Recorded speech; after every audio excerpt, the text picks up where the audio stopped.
Every entrepreneur has a story. Welcome to Happy Half Hour with an Entrepreneur, where each episode your host, Brian Carney, will share a drink with a successful business owner and have them discuss their unique journey, gaining insight on what it takes to be an entrepreneur and the different ways to get there. Brian isn't just a beer nerd, he's also the co-founder of River's Edge Advisors, a financial planning firm headquartered in Delaware, specializing in working with business owners. It's time to pour yourself a drink and enjoy a happy half hour with an entrepreneur. Well, hello, everyone. This is Brian Carney, the host of Happy Half Hour with an Entrepreneur. My guest today is Joe Giordano from Whisman Giordano, a CPA firm located in the great state of Delaware. So as you'll find out today, most people don't see or talk about CPAs as being entrepreneurial. And to say Joe is not your typical CPA, I believe, is an understatement. So he is quite the enigma. He actually is a former vegetarian that happens to be incredible at smoking meat, which we'll get into a little bit. And things haven't always been easy for Joe. He actually became a widower at the age of 33. His wife passed away at the age of 32. So we're going to definitely talk about that as well as his business. So today I am a big Victory Brewing person, and I somehow have never had the Dirt Wolf, which is a double IPA, a little bit on the stronger side. It's 8.7%. So this could make for an exciting show. Joe, welcome to the show. Brian, thanks for having me. And when you start talking about percentage of alcohol, when I tell you what I'm drinking, I think I might have you beat, pal. What do you got? I busted out the Kentucky bourbon. I'm going with Jefferson Reserve, and we're looking at 45% alcohol, 90 proof. Love it. Well, so, thank you. Cheers. I think Welcome. I got about 2.5 fingers here. Cheers. Perfect. All right. So let's jump in first tell us a little bit about your business and your firm. Well, our firm is, most people would say we're local. We work with clients all over the country, have some international clients. We do basically all the things a CPA firm does. We do tax planning and preparation. We do auditing and accounting. We do business consulting. It's a full service firm. It's grown substantially in the past, 6 years, 7 years. When I started, we were 9 people. Yep. And today I actually had to look at our org chart because my marketing manager asked for it. We're 32 people. Wow. That's incredible. Yeah, it's been a lot of growth over, there wasn't a lot of growth. And then all of a sudden 2014 hit and we doubled in size from, I want to say 2014 to 2018.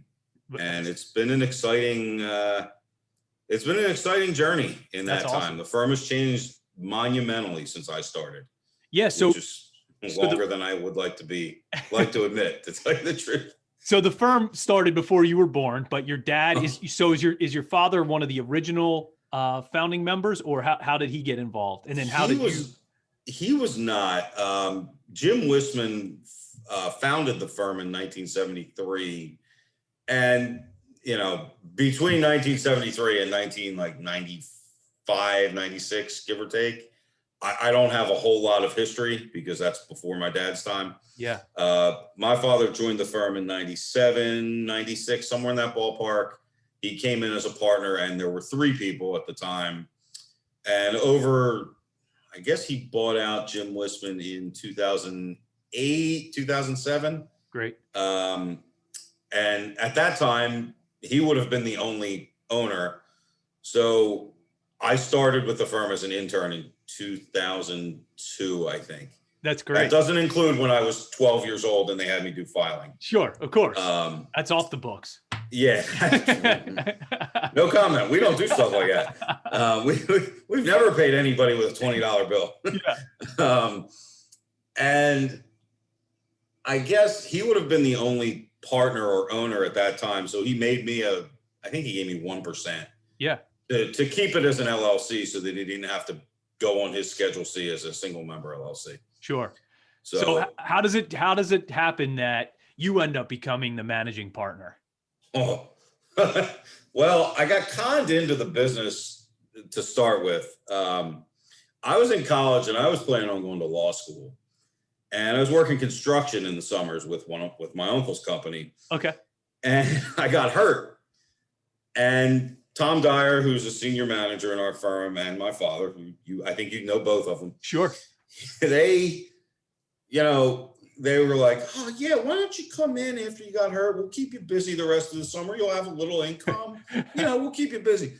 And they gave me things they knew I would like. They gave me like, oh, this is auditing. It's like solving a puzzle. Yeah. And, things that they knew I would like. I think they strategized in Tom or my father's office, and hey, don't give him this. It'll scare him away. Right. They basically. And I went back and changed my major. Yeah.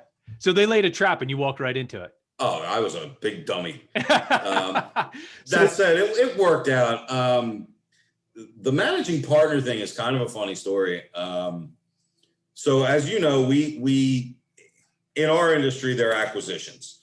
So Julie Morgan joined us, someone else joined us, and then we bought the firm Haggerty and Haggerty. When we bought the firm Haggerty and Haggerty, I had been begging my father for a partnership agreement forever, but it was just me and him. So that was an uphill battle. Right. Once we had other partners, he kind of had to. So we were working with, God rest his soul, Jerry Grossman from Young Conaway at the time. And, I'm one of the people signing this agreement. So I'm proofreading it, and I get to the signature pages and it says Joseph V. Giordano, managing member. Wait, I don't remember talking about this. That's actually what happened. I walked into Joe Sr.'s office, and Jerry was a great attorney. Yeah, sure. Better person. And I walked in, I said, this is strange. Jerry, this is a typo. And Jerry that generally doesn't send stuff like this. Right. And he looks at me and goes, oh, I told him to do that. When were you going to tell me? Another bait switch. Yeah, another bait switch. I love it. He's good at that. Yeah. Managing partner, it's the job it's different, but I don't know. I'm not much for titles, never have been. Everybody, our business is simple. You get a client, you take really good care of them, you bill and collect. Yeah. And they don't leave. Right. It's not, I don't think it's rocket science. I think accountants tend to run their business like accountants. Yeah. And, I've always been of the opinion that if you wouldn't advise your client to do something, why are you doing it? Right. Good point. Very good point. So I don't know. It always kind of, it was weird to me that, realization is X. Client doesn't care about that. Yep. What's the market value?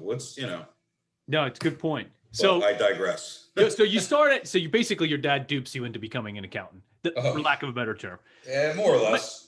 But it does take an entrepreneurial spirit to be able to want to work a buyout with your dad, and B, lead an accounting firm. So when did you sort of realize that you did have that entrepreneurial spirit? I kind of grew up with it. I saw my dad. My grandfather had a business. He had a plumbing business. I have uncles that own their own businesses. I always kind of had a sales mentality. Right. I bought baseball cards and tried to trade them for more than they were worth. And, I would say the light bulb that I wanted to own this business. Yep. Probably went on between 26 and 28. So say 27, in that ballpark. I don't know that I was ready to be managing partner. Some days I don't think I'm ready today, and other days I think, this isn't so bad. Yeah. I don't have a specific I always wanted this, or this popped for me. Yeah. It's just, it kind of, Brian, we know each other, and people that are going to listen to this are going to hear this. I've never really been one to march to somebody else's beat. Yeah. So I really think this was owning some type of business was probably inevitable, because I look in the mirror and I think, I don't know that I'm employable for somebody else. I know you're only half joking about that, but I am joking, but I'm not, because Yeah. I'm not someone who, look, when somebody has a bad idea, I can be polite about it, but I am not someone who's just going to go along. right. And I don't care about credit. And if somebody else has a good idea, let's do it. Like, get started. We'll do it. Yep. You know, but I've never really wanted to work for somebody else or do what somebody else told me all the time. Yeah. You know, I mean, we work for our clients. Sure. Yeah. But, you know, But it's not like you grew up saying like, I want to be a business owner. You sort of just, like many other business owners, you end up owning a company because you know that you can do it better than someone else that you would work for. I'd like to think that. Yeah. I mean, you know, anybody who's a competitor of mine would say, he doesn't know what he's doing. Sure. Yeah. You know, but I also like to think I have really good help. We have great partners. Yeah. I have a true mentor. I have my father. Yeah. And, you know, he owned an accounting firm probably longer than I've been alive. Yeah. So I think we're right near the end of our busy season. Yep. By the way, we don't call it tax season in our office. Anybody that calls it tax season in our office gets a look. It's opportunity season. I like it. Because it's a little flip of the mentality. I think it is. Your mindset drives you, I think. And, you know, this is the time when you're talking to your clients the most. This is the time when you're working on their stuff the most. This is an opportunity to be closer to your clients, to help people more, to get other opportunities, whether it's from your existing clients or from, you know, a referral from a client or whatever the case may be. That's interesting flip of the mentality, because it seems like you take it from less of a, hey, we're counting down the days on a calendar to tax filing deadline and just trying to grind it out every single day, and more of, hey, this is our opportunity to shine. This is where we can really provide value to our clients, and this is what they pay us for. Is that sort of the way it goes? That's more or less, yes. That's really interesting. That's a small tweak, but a huge outcome. It really is. It's look, the reality is opportunity season is taxing. Right. In more ways than one. And I did that on purpose. Yeah. Dad joke, right on time. You know, it does. It takes its toll. It is long hours. It is a lot of deadlines, and it is stressful. But the older you get and the further along you get. Now, my job is very different. And, you know, I've been in our tax director's office probably 5-6 times in the last couple of weeks asking, hey, do you want me to review a handful of returns? Do you want me to do anything for you? And she has told me no every time. And the last time she finally said, would you just stop asking? I know where your office is. If I need you, I'll let you know. Right. Leave me alone. So for me, I have a huge deadline, March 31st. Yeah. After that, unless Lisa DeRose needs me, it's not terrible for me. Right. Now, some of our team members are cranking right now, and, you know, they're putting in long hours, and they are going to have off on April 16th, and they're going to take some time off. Yeah. You know, I know this year the tax deadline is May 17th, but, you know, first quarterly estimates still due April 15th. Good point. So for us, the overwhelming majority of individual tax returns we do, they owe taxes, and most of them pay quarterly estimates. So that extension didn't do anything for us. Yep. So yeah, that makes a lot of sense. So you mentioned it a couple of times. You have partners. I have a business partner, so I know how, and he would say the same, how challenging that could be. Right. It is in a ways a lot like a marriage where there's highs and lows, and you have to work together, and you have to, you know, spend time on your relationship. So you have multiple partners, and one of them is your father. How's that dynamic, and how's that all work out for you? There's two answers. There's two sides to this answer. So I'm going to answer the first one about other partners first. Honestly, for us, it's really been great. How many partners total? We have today, we have 3 equities, and, you know, if you want to count Joe Senior, 3 non-equities. Okay. So to me, it's 6 partners. Sure. You know, if we have, when we have partners meetings, there's 6 people in the room. Got it. Though each one of them has brought unique perspectives, unique experiences, unique specialties. Yeah. And they've really added to the firm and our ability to serve more clients. On top of that, the majority, look, you and I know this, I'm the youngest partner. I won't say by a mile because Lisa would kick me in the chin. But I am the youngest partner, you know, by a solid number of years. So having that experience to lean on is helpful, and it's very, very valuable. So from my perspective, it hasn't really been challenging.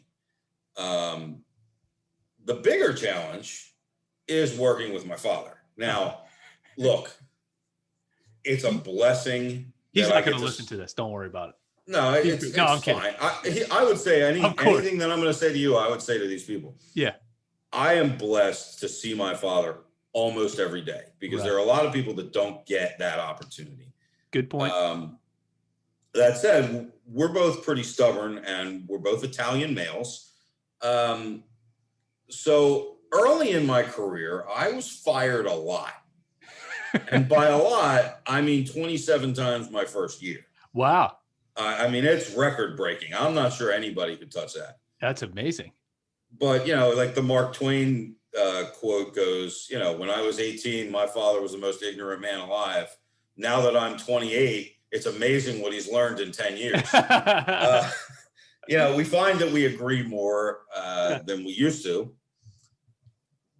But it is challenging because, you know, look, he's in his 47th tax season, I think. Maybe it's 48th. I've lost track. And that experience you can't replace it. But it's also, he got used to walking around saying, hey, we're going to do this. And hey, we're going to do that. And no, we're not, because number one, we have other partners.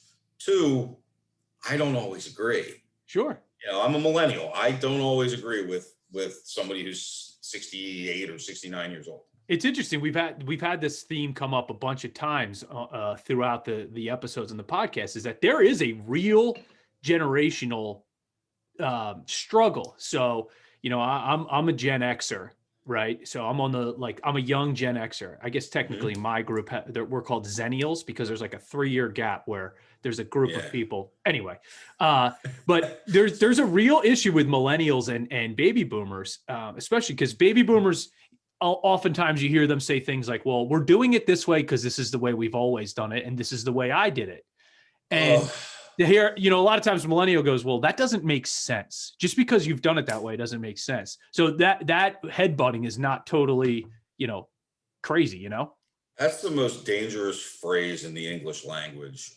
Well, maybe it's not anymore, but from a business owner's perspective, we do it this way because we've done it for 30 years is such a dangerous phrase and mentality. It really is. You know, my business has changed more in the last, I don't know, 3 to 5 years than it did in the prior 20. Yeah, for sure. So you can't run your business that way. You just can't. You know, both of us are huge Philadelphia Eagles fans, and we suffered through the Chip Kelly years. You know, I had a couple good years, but that was one thing he always said is the only answer I will not accept is if you ask why we're doing it this way. If you say this is the way we've always done it, you can't grow that way. You can't move forward that way. You know, if we did that, we would still be doing, you know, audits on paper. Yeah, sure. We'd still be writing tax returns with a pencil and paper. Right. I mean, good Lord Almighty, oof. Yeah. Oof. Now, one question I want to ask you, you mentioned earlier that you've purchased or merged, bought out a couple of different practices. What kind of lessons can you give going through that experience? Well, it's not as easy of an answer because I wasn't really in the position where I was a minority partner at the time, and I was not managing partner when we did these things. Yep. I think you really have to define everything. You really have to. Everybody's got to have the same understanding. Yep. Everybody has to have the same. Everybody's got to be on the same page. the one thing that I would do differently if we ever buy another firm, Sure. not necessarily bring in someone. Now, I will say this, I do not see me bringing in a partner from the outside in the future, because I want to give our young people, we have some outstanding young people, that are between the age of, I want to say between the ages of, say, 26 and 40, maybe I'm a few years off, that I really think can get there. Yeah, promote from within. I don't want to block their ability to grow and Good move point. into roles. Yeah, I think that it's a bad idea. Yeah. So I don't see it happening. But if we were to do it, the one thing that we tried to do was we're going to do best practices, and we're going to have a little bit of your process and a little bit of our process. And, this sounds bad, and I don't mean it to, but if I'm the buyer, we're using my process. Yeah. And we're using my softwares, and and it's not personal. It's not because, I'm unhappy with how things have gone. It's just something that I think would have made the transition easier for everyone. Sure.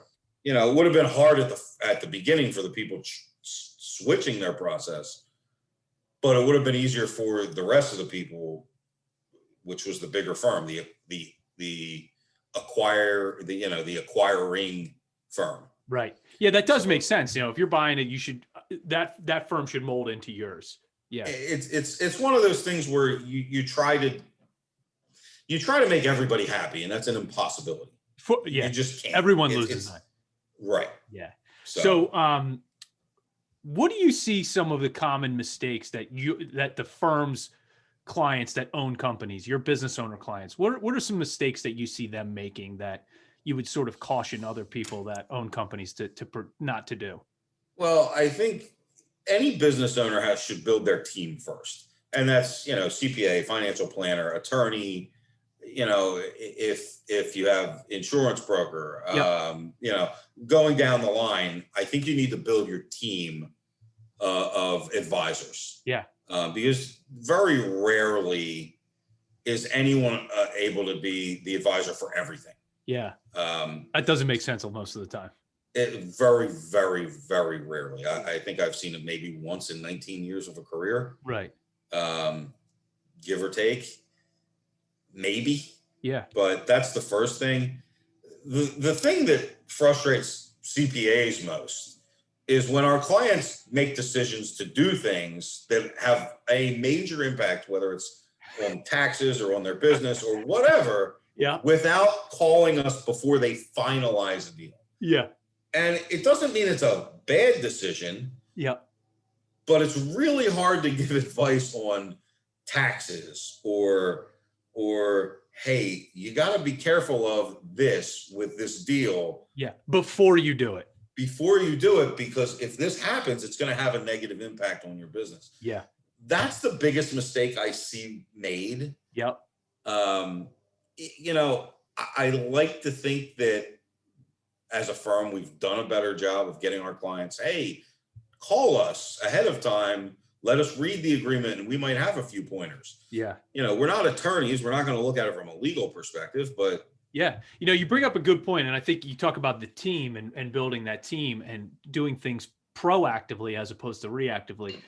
I think one of the things that most business owners really need is they need their team working together. And it does sound obnoxious when you say you need a team, but you do, and you need them all to communicate and have a good relationship with each other. It's never good to have your accountant saying that your financial planner is an idiot or vice versa, and have them fighting in a room. You really need to get everyone on the same page to begin with. And I think that's a way to have a successful future.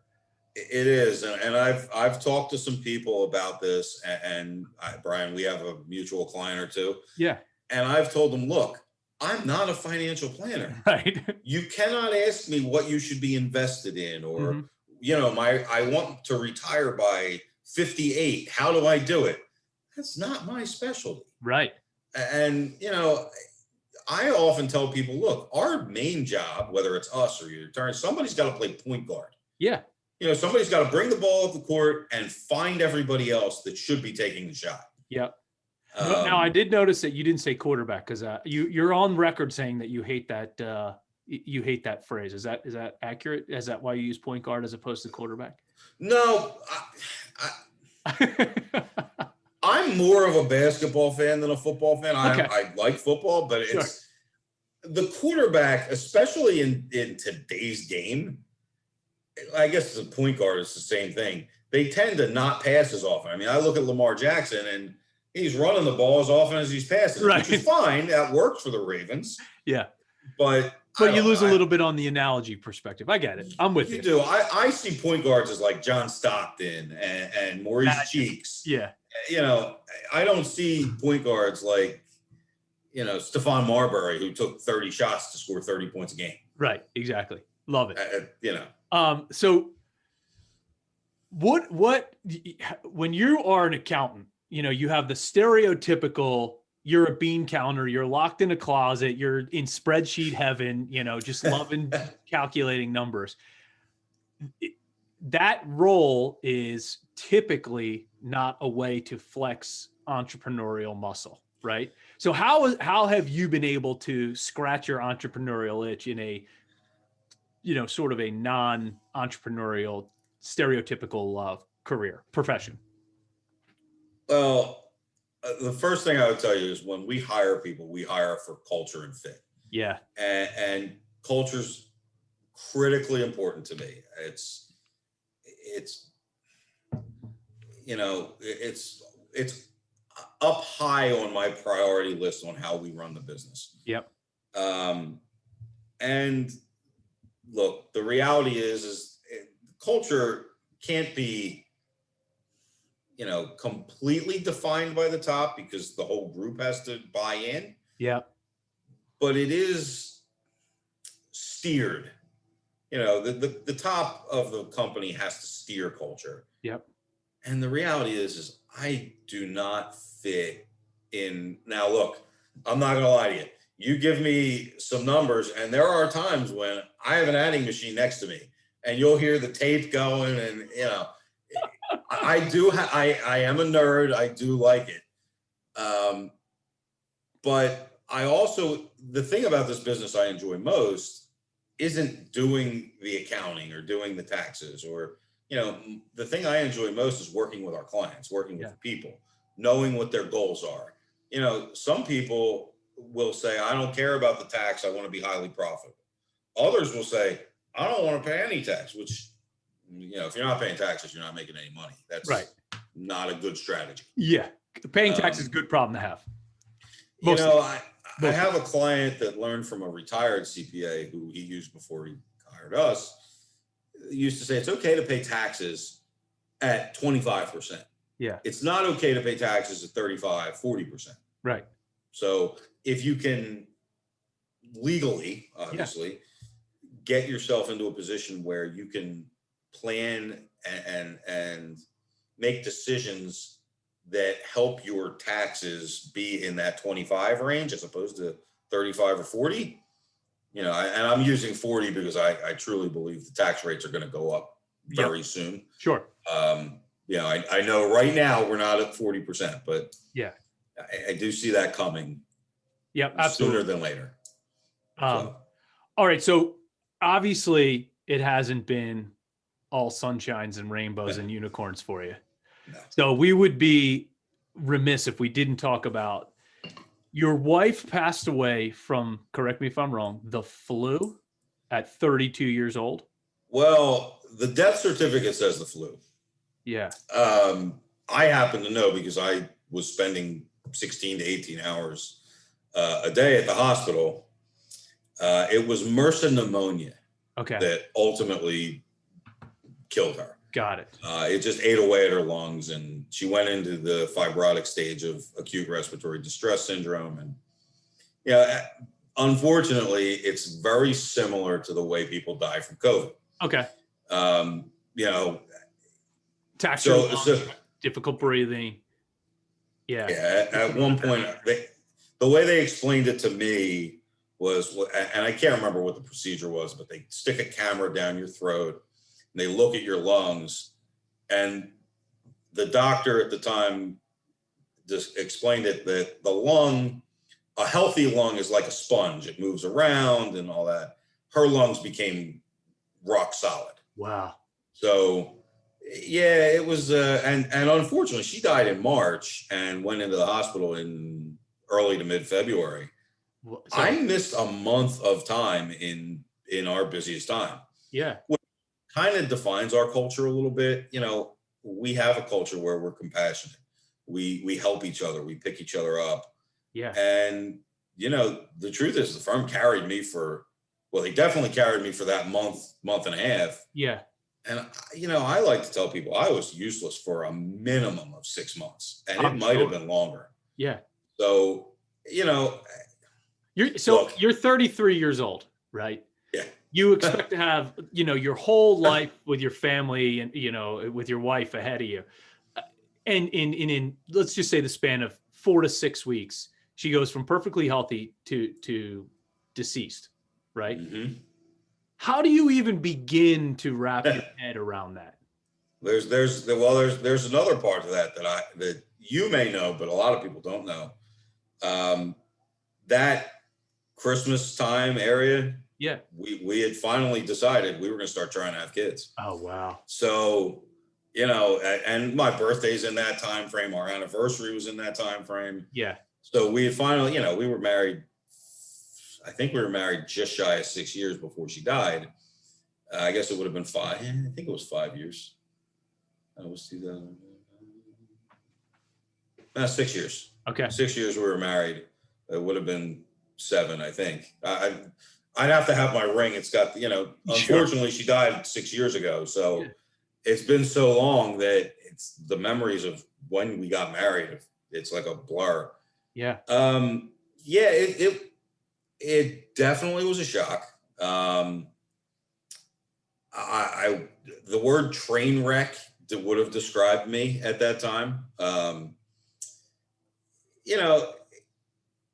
was lucky. I had a lot of people that helped and picked me up. I had some friends that have been through similar situations, whether they lost their spouse from cancer or whatever. Yep. It definitely changed my perspective on life, on the business. How could it not?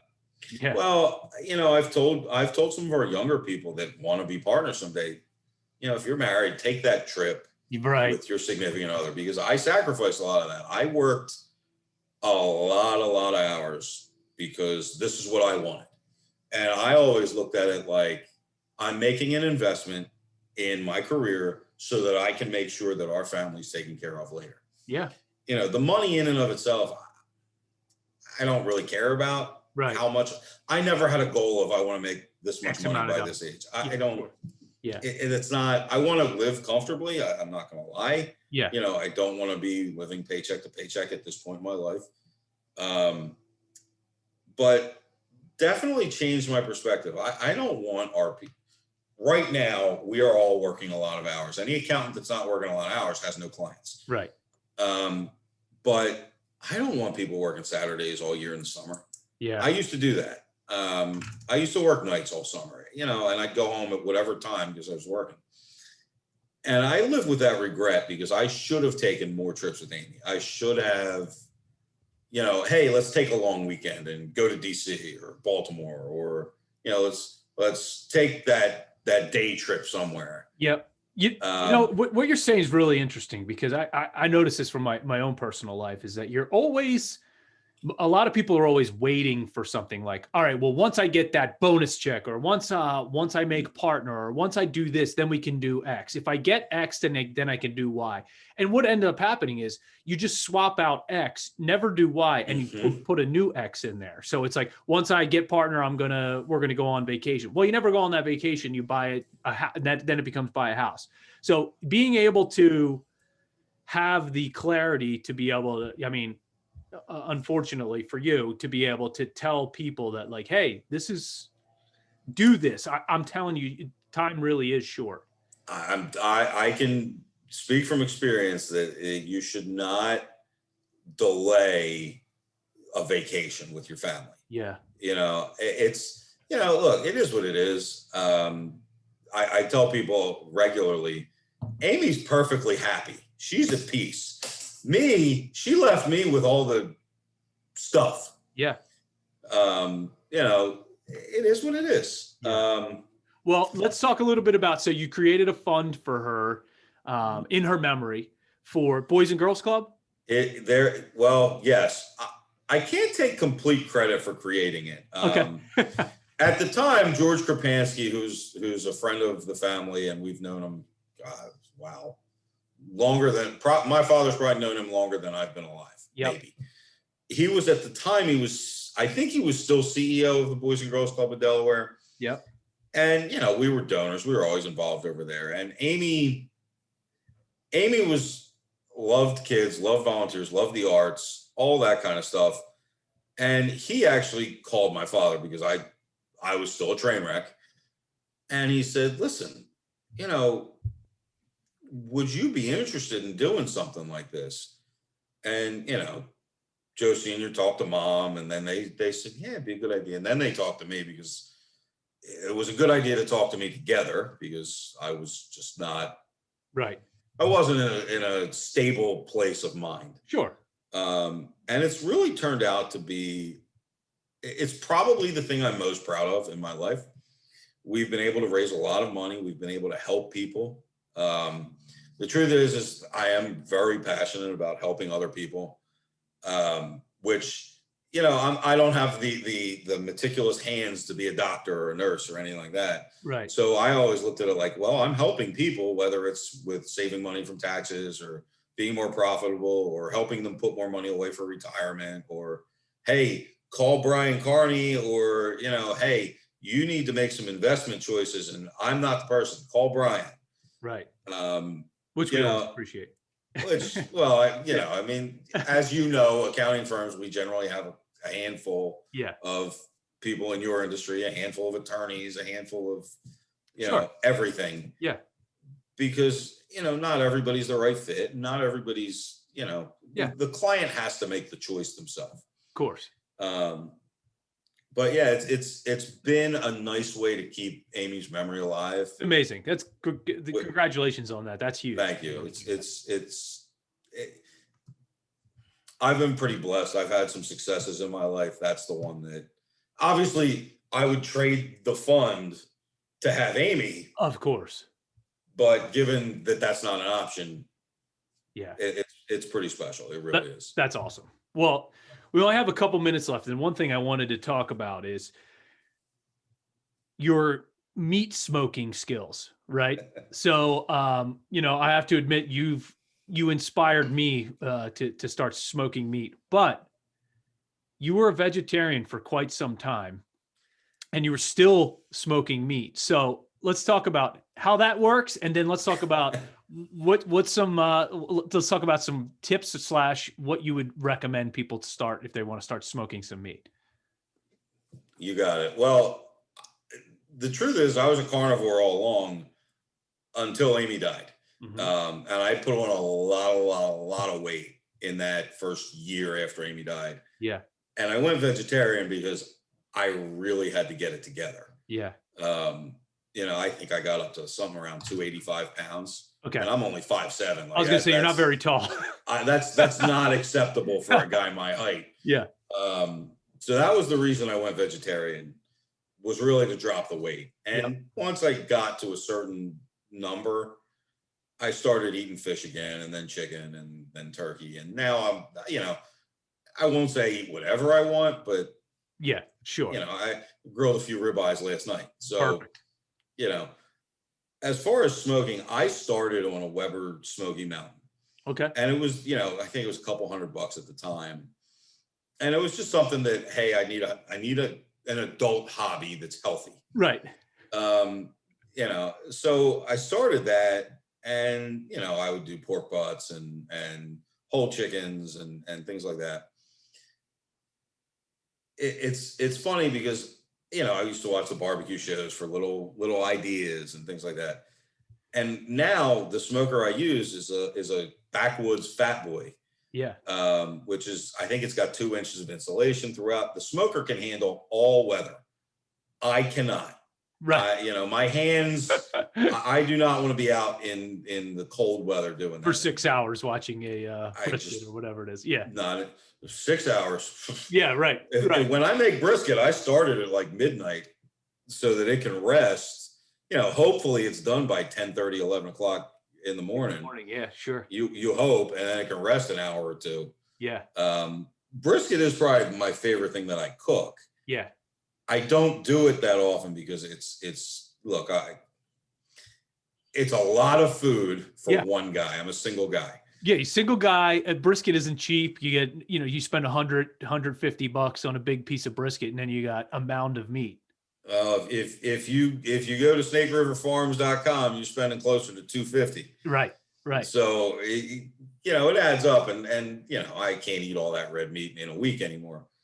But I've really gotten good at smoking salmon and chicken thighs. Okay. And chicken thighs is probably my favorite thing to eat. Yeah. It's funny. We've actually, in my family, switched from the chicken breast to the chicken thigh, and I like it a lot more. It's a good call there. Mm-hmm. Yeah. Yeah. I'll give you the tip. You want to get those Texas muffin trays from Acme. Yeah. So, they're the really big muffin trays. You want to trim off the knuckle of the thigh. Yep. And you want to form those thighs. So you want to pull some of the skin off and shave it and then put it back on. A little bit of butter at the bottom of the tray, put them in skin side down, a little bit of butter on top, cook them for 45 minutes to an hour, flip the thighs in the tray, cook them for another 45 minutes, hour, take them out. Now you've hit them with whatever rub you want each time you flip them. Take them out, throw them in a dry tray, throw them back in another half hour to an hour, depending on where they're at. Sauce them, another 15 minutes, you're good. Now you've got perfect form, nice bite through skin. It's delicious. That's great. It's definitely and it doesn't take that long. It's not difficult. Yeah. It's not smoking a brisket overnight. Right. Exactly.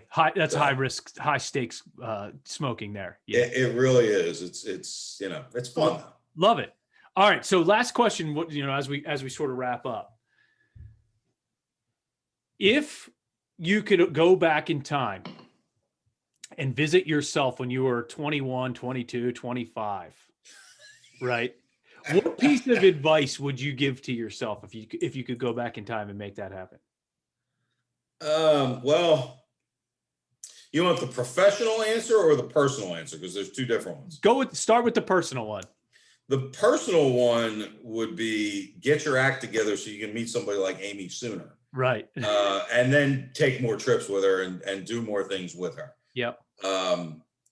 Because I tell people Amy cleaned me up. Yeah. Like I don't know that I'm where I'm at today if I don't meet Amy.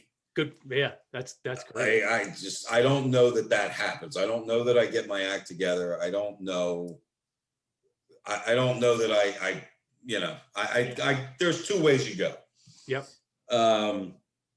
Professionally, I can't say that I would change too much professionally, but from an advice standpoint, I probably would tell myself, learn everything you can, get multiple mentors.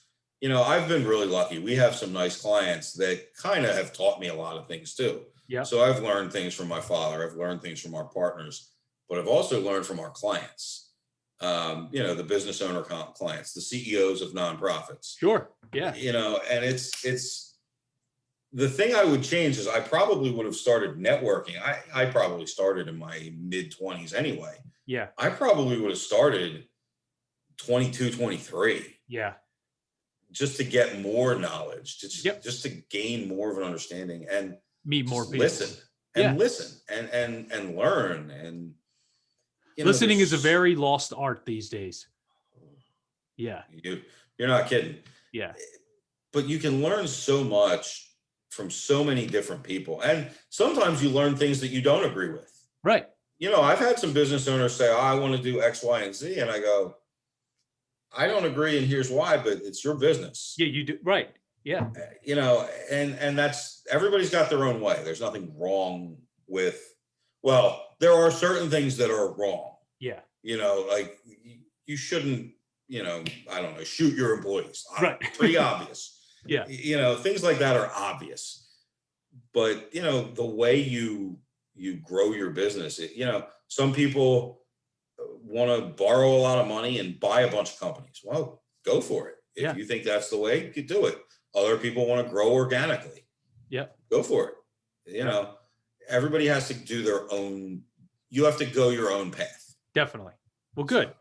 Well, Joe, this is awesome. So how'd your whiskey taste? How was it? Oh, well, that's an empty glass. Yeah, I got an empty bottle here. So Dirt Wolf, which again, I can't believe I haven't had before. So Victory Dirt Wolf.